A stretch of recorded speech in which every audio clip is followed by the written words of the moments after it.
President now weighs a major escalation, threatening to deploy the U.S. military against the protesters.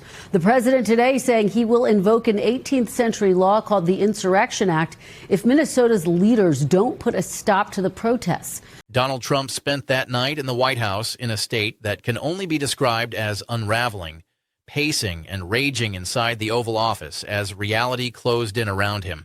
He flooded social media with erratic posts, insisting that Minnesota belonged to him, that he had somehow won it 3 times, rewriting history in real time, despite losing the state in every election he ever ran. The posts read less like political messaging and more like a man arguing with facts he could no longer control.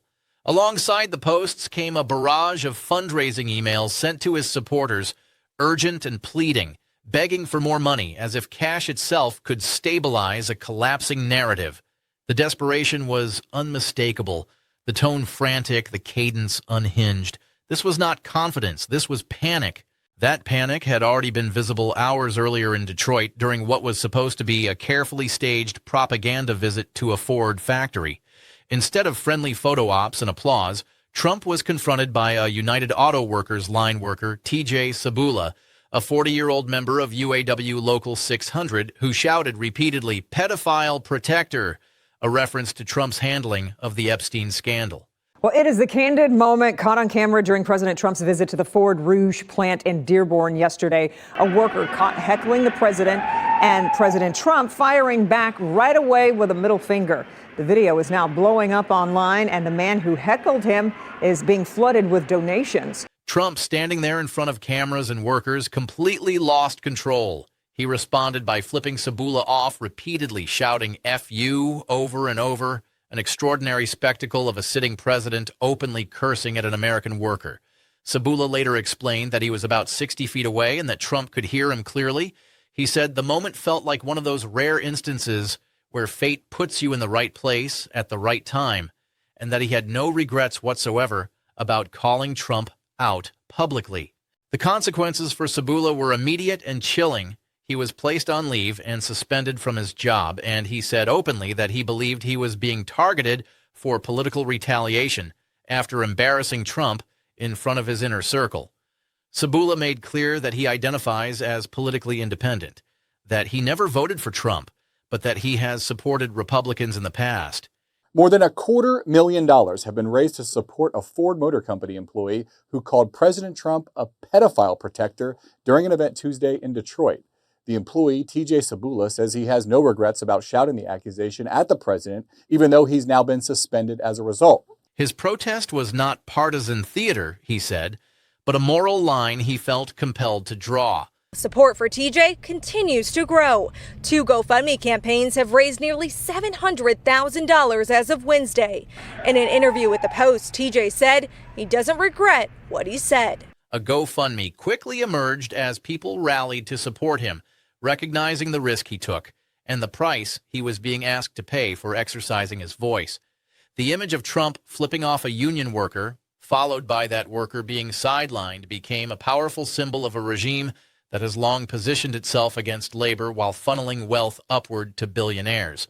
Inside the White House that evening, the atmosphere was reportedly frantic. Observers even caught glimpses of Trump through the Oval Office windows, visibly agitated, moving back and forth as aides scrambled.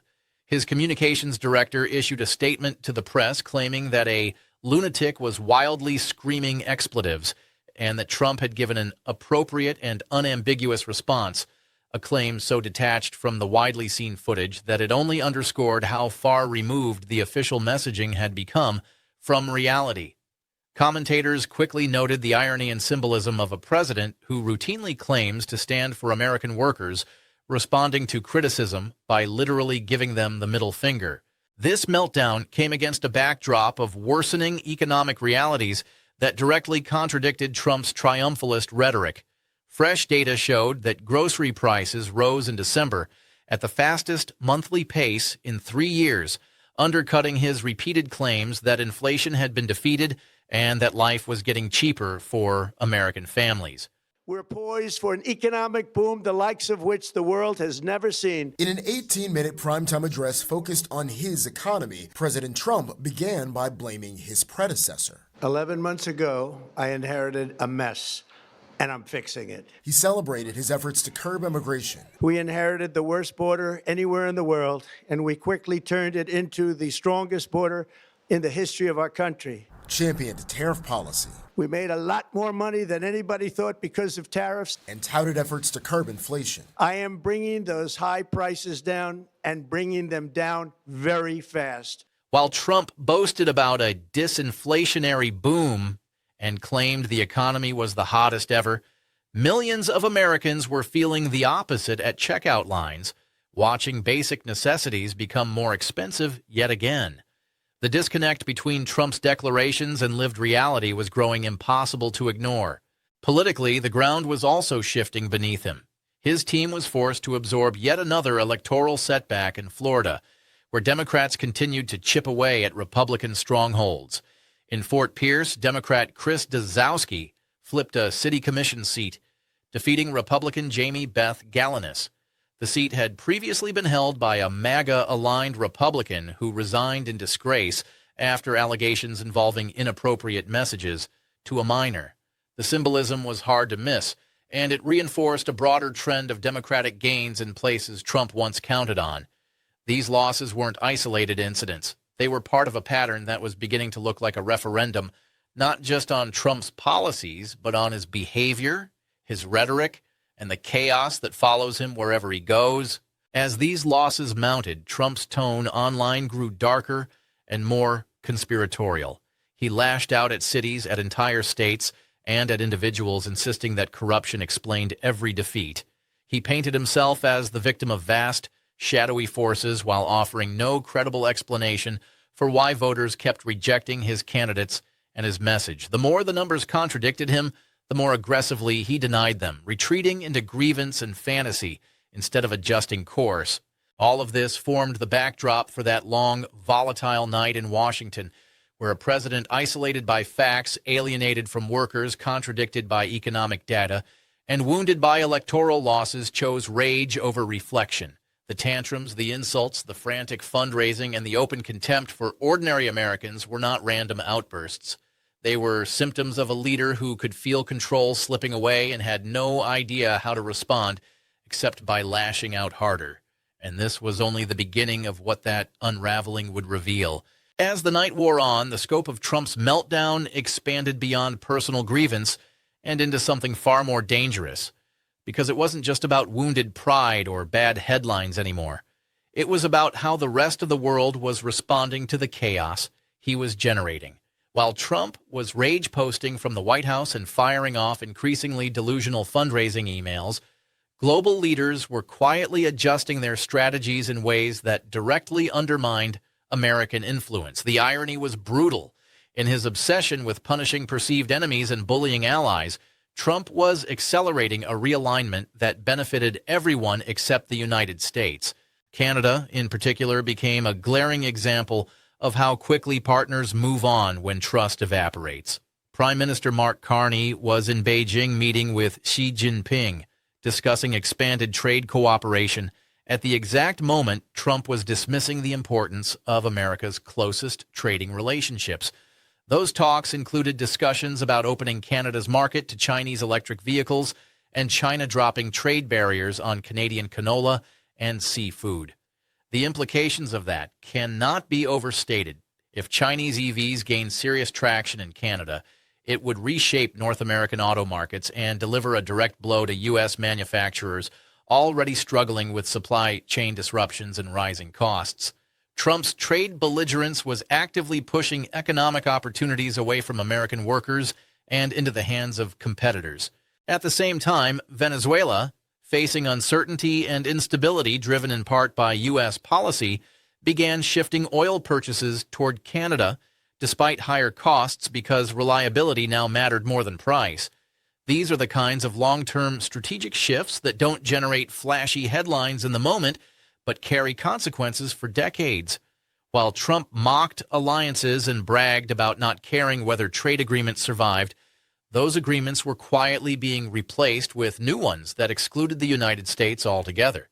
Markets adapt, governments adapt, and they don't wait for a president who treats diplomacy like a personal insult contest.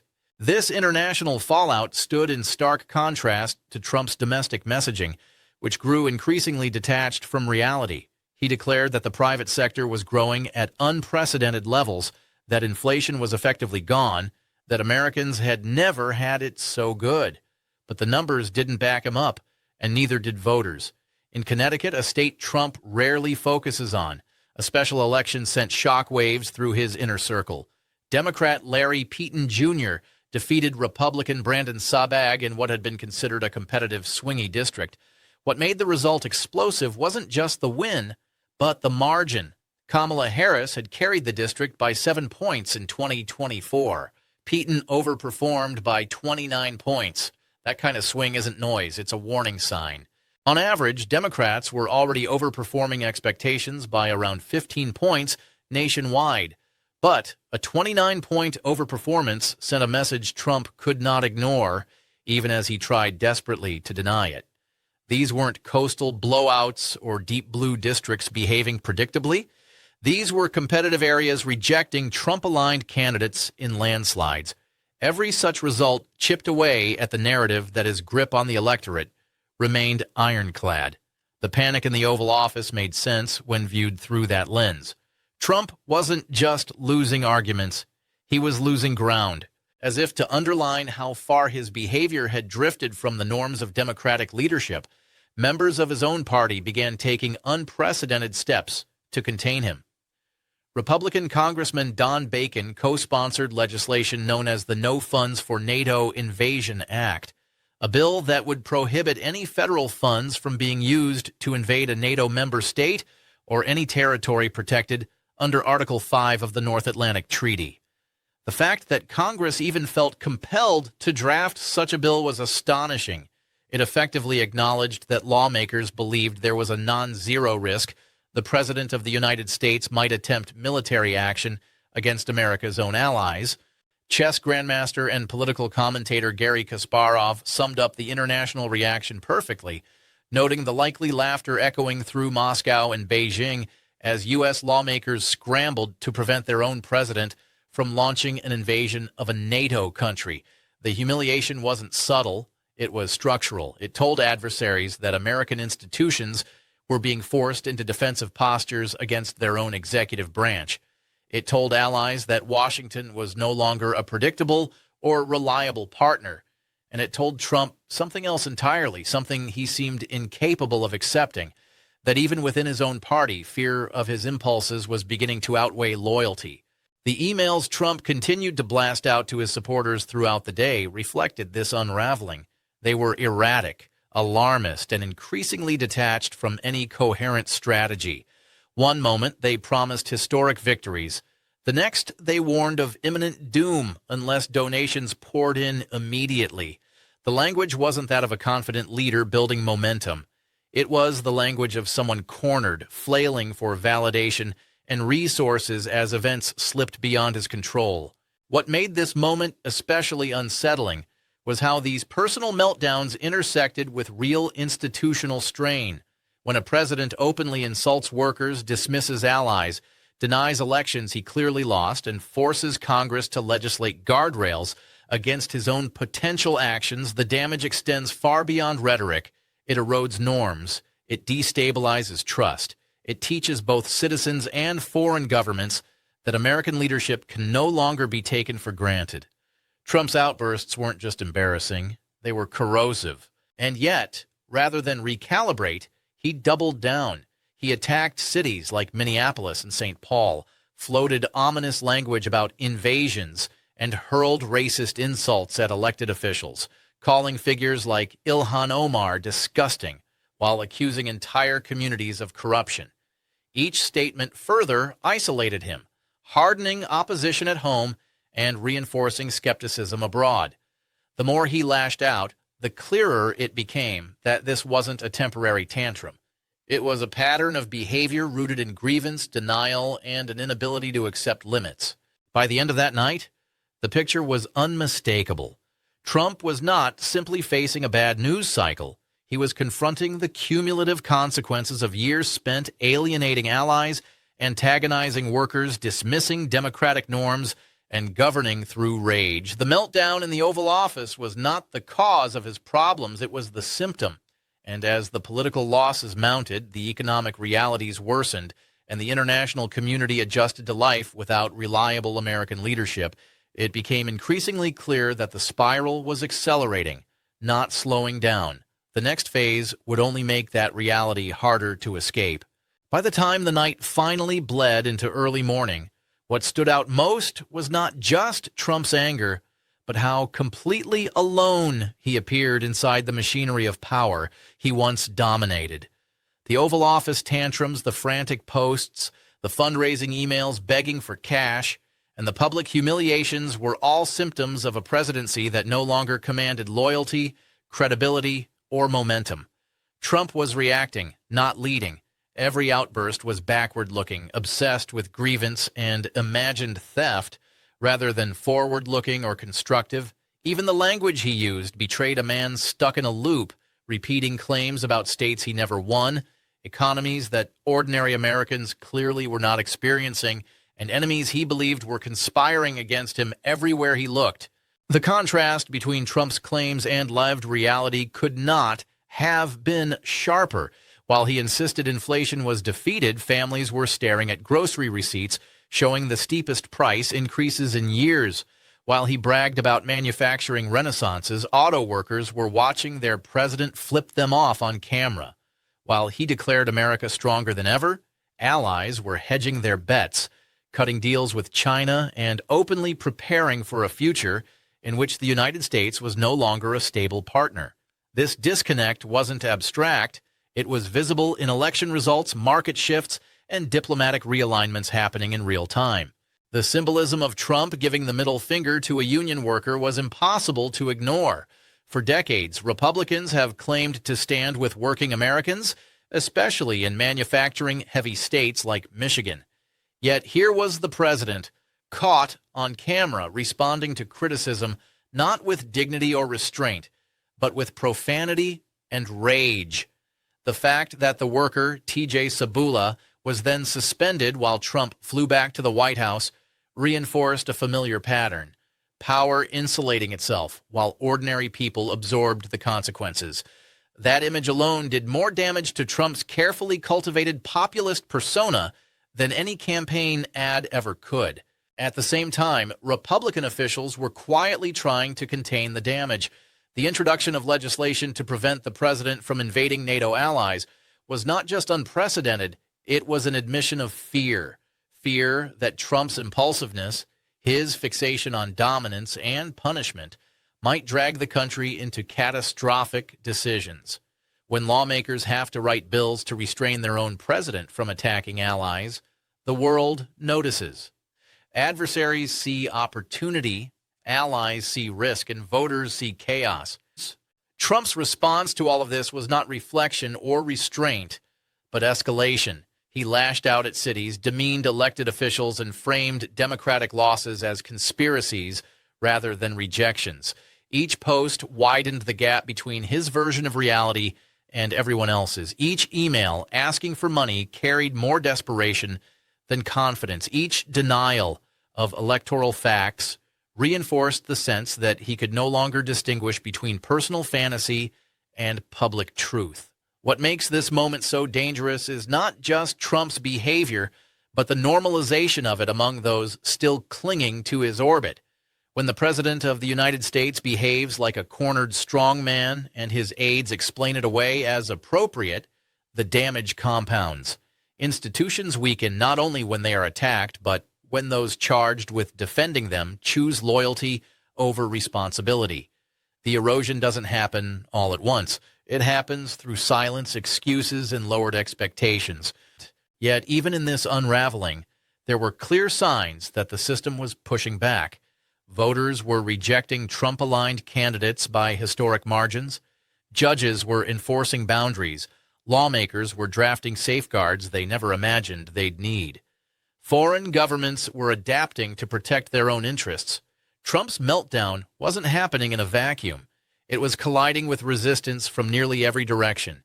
In the end, what played out was less about one bad night and more about an inevitable reckoning. A presidency built on grievance, denial, and spectacle eventually runs out of enemies to blame and audiences willing to applaud. Trump's rage could not reverse election results, lower grocery prices, or force allies to stay loyal. It could only expose how fragile his grip on power had become. The more he screamed, the clearer it was that control was slipping away. This is how political collapse often looks in real time. Not with a single dramatic fall, but with a series of increasingly frantic gestures that reveal weakness rather than strength. Trump's Oval Office meltdown, the public confrontations, the economic contradictions, and the international embarrassment all converged into one unmistakable signal. The mythology was cracking, the fear was showing, and the consequences of years of reckless leadership were no longer theoretical. They were unfolding visibly and relentlessly for everyone to see.